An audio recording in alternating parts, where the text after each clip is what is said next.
So there you have it. In other election-related news, voters in Matthews will have two key items on the ballot this election. Two bond referendums totaling $35 million. WCNC Charlotte's Julia Kaufman tells us how much taxpayers will be paying if those measures pass.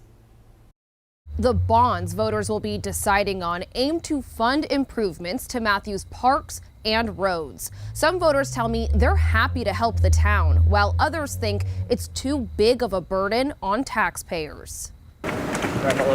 Widening sidewalks, adding more downtown parking, and massive park renovations are a few priorities for the bonds. The transportation bond asks to borrow $21 million, and the parks bond would borrow $14 million.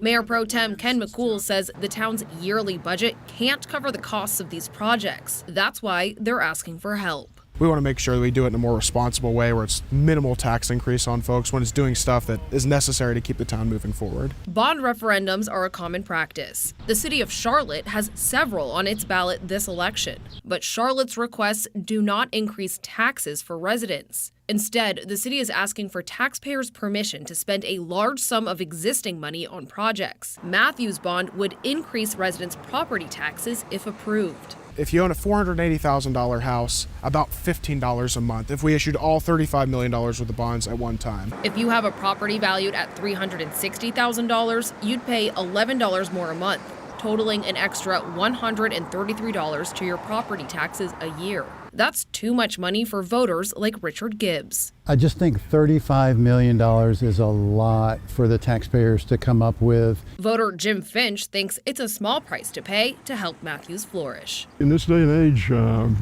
any parks, anything that would bring us together would be, I would support that. If the bonds are approved, the money could be issued as soon as next year. The Mayor Pro Tem says taxpayers would pay them back over the next 20 years. In Matthews, Julia Kaufman, WCNC Charlotte. So many things to consider this election, so much at stake too, from local school board races to U.S. Senate races. We here at WCNC Charlotte have made it easy for you to make informed choices. So if you have any questions about this upcoming election or just want to learn more about the races, text the word election to 704-329-3600. We will send you our voter guide for both North and South Carolina.